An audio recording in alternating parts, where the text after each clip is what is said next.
Bon, c'est vrai qu'au début, quand j'ai ouvert mon compte le 1804, j'ai fait une connerie. J'ai pas mis de stop. Donc j'ai perdu 307. Tac, tac, tac. Bon, j'ai classé par ordre de perte, hein. Là, j'ai quand même des gains. Donc je suis pas à zéro encore, parce que j'ai fait une connerie au début, mais c'est vrai que j'étais pas mal parti. Il faut quand même faire gaffe avec les CFD, hein, ça c'est évident, quoi. Mais bon, si je vais là j'ai une position à plus 187 pour l'instant. Donc ça pourrait me remettre à zéro. Ordre en attente, j'en ai deux trois. Faut que je les vérifie. Sur les cryptos, vendre. Si ça passe à 21 900, on n'y est pas encore. Ça, c'est un ordre de vente. En crude oil, alors il a combien le crude oil? Regardons. 61. Il a bien redescendu. En crude oil.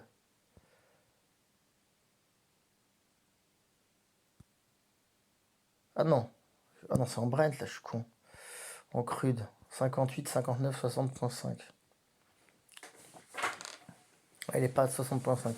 Il est passé à 61. Donc s'il rebaisse, là je pourrais être ramené 60.5. Donc je suis vraiment juste en dessous. Ouais, c'est là qu'il est mon ordre à 60.5. Voilà. Après à 58, 59. C'est que des ordres d'achat. Et à 60.5. S'il descendait plus, j'ai 3 achats en cascade. Ça c'est sur le crude oil. Alors qu'est-ce que j'ai sur le Brent? Sur le Brent, j'ai à 62. J'ai un ordre de vente à 68. Et là on est à combien? 64.5. Et vous voyez que là il y a des gros gaps. Donc il y a des jours où ça réouvre. On va le mettre en day. En jour. Donc ça bien sûr, hein, vous n'hésitez pas à me demander comment faire pour rejoindre un courtier qui est bien. Bah, le courtier que j'utilise en fait. Donc je suis pas sponsorisé pour les vidéos. Je fais pas de conseil d'investissement parce que bah, j'ai pas de certification pour l'instant. Donc j'ai pas le droit d'en faire. Donc je vous en fais pas. C'est à vous de... Les CFD c'est très risqué. Donc là je passe en 5 minutes. Mais leur application est bien donc je la teste. Je suis pas positif pour le moment. Je suis positif en bourse, en investissement. Je suis positif depuis des années. Là je suis pas positif mais j'ai... Les CFD, il faut faire gaffe parce que la position peut vite se clôturer en fait si ça part dans le mauvais sens. Donc il faut bien saisir. Là on est passé en 5 minutes par exemple. Et là on voit bien que sur du 5 minutes, il y a des choses à faire quoi. Dès que ça touchait là par là à 64 et demi. D'ailleurs moi j'ai un ordre un peu plus bas. Donc là on sait qu'on est sur un plancher. Donc, moi mon ordre il doit être un peu plus bas. C'est pour ça que c'est pas passé d'ailleurs. Alors, on va repasser en 10 minutes. Sur du 5 minutes c'est vraiment trop court quoi. Et on voit bien que là, il y a eu un gros gap. Donc c'est l'écart qui est entre là, ici et là. Donc il y a un jour où dans la nuit, ça a sauté d'un coup, les prix ils ont fluctué, il y a eu un incident ou ça peut être aussi une erreur chez le courtier. Il peut y avoir plusieurs trucs. On va repasser en 30 minutes. Et du coup, mon ordre d'achat, je les vois, ils apparaissent même pas là. Je suis trop... voilà. Là, c'est un ordre de vente à 68 que j'ai. Mes ordres d'achat sont plus bas que ça. Sont trop bas. Donc à 65, à 64. Ah, j'en ai 64. 44, mais il doit être plus bas encore. Ah oui, parce que là, on en est là. Ça baisse assez vite. Donc mon ordre d'achat, le premier, il est à 61 et 62. Mais je pourrais presque en repasser un. Je vais en repasser un sous vos yeux.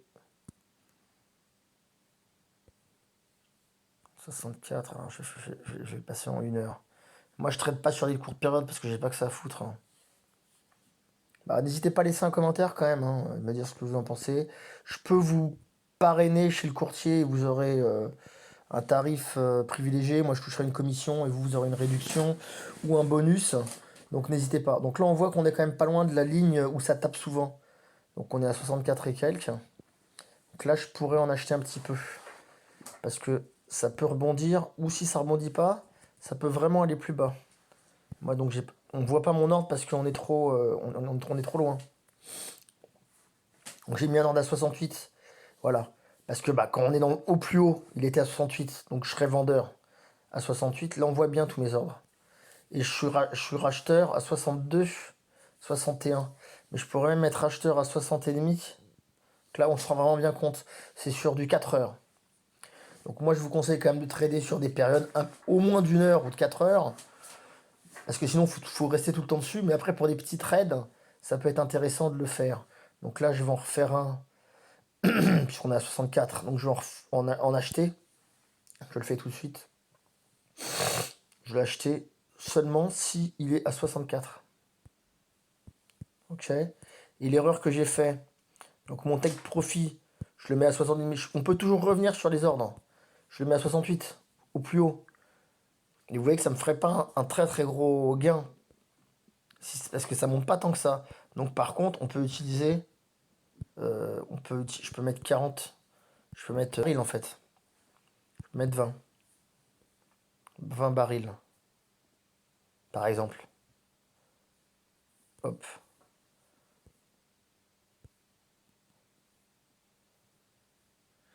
Donc du coup c'est monté. Ah oui. Si je mets 30. 30. Donc c'est 0,3. Vous voyez bien que ça monte. Mais par contre c'est plus risqué. Donc moi je vais mettre 10. Je préfère faire des lots de 10 et en faire plusieurs. Parce que la commission de toute manière elle est proportionnelle, hein. Il y a peut-être des commissions fixes sur certains. Mais celui-là, il est vraiment pas cher, hein. C'est un courtier que j'ai audité. Et ils sont présents dans plein de pays d'Europe, aux États-Unis et au Canada. Donc il a les reins quand même solides, hein.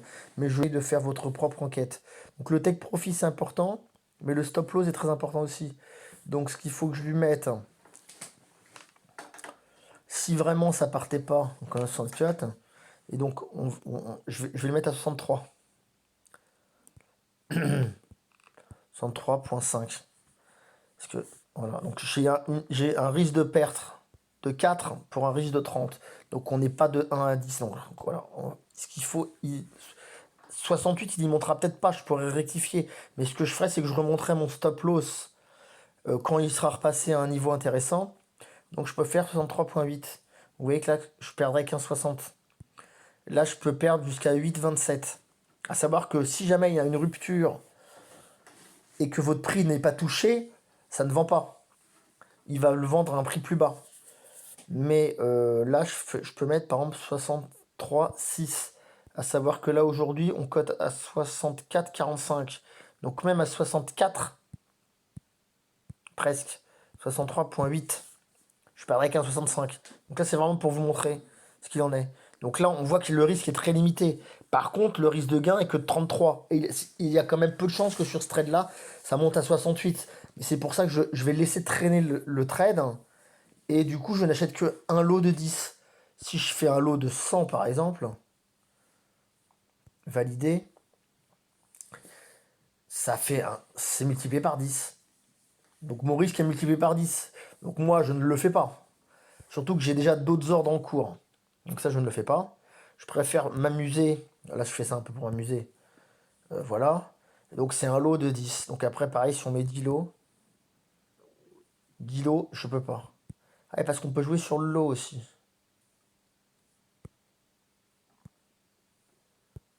Ah ouais, d'accord. 10. Ah ouais. Parce que oui, donc c'est un dixième de lot. Un lot, c'est 0,01. Je comprends. Par le montant en taux et en lot. Donc pour l'instant, on fait ça. Bon, je pourrais mettre 20, hein, éventuellement. Mais bon, faisons comme ça. Voilà. Donc là, je passe mon ordre. Hop. Take profit, stop loss. Voilà. Donc bah n'hésitez pas. Donc là, il y a tous mes ordres. 3 ordres d'achat, un ordre de vente. Et j'ai un ordre à 64. Donc si ça touche les 64, elle pourrait... voilà. Il est placé l'ordre. Et à l'ordre limite, les 3 ordres sont placés. Donc vous voyez que là en haut, à 68, on est sur une zone où je veux revendre parce qu'il a rarement passé 68. Par contre, on va voir comment ça se passe. Je vous ferai un reporting. Donc là, je vais poster sur ma chaîne YouTube. Je vais essayer de le poster sur ma chaîne Insta aussi. Et sur le Discord. Donc n'hésitez pas à faire un retour de commentaires, à vous abonner à la chaîne, à partager. Et puis tout ce qui va bien. Les commentaires, c'est bien sûr en positif et en négatif, hein. On est tout là pour s'améliorer et pour investir ensemble. À bientôt, salut!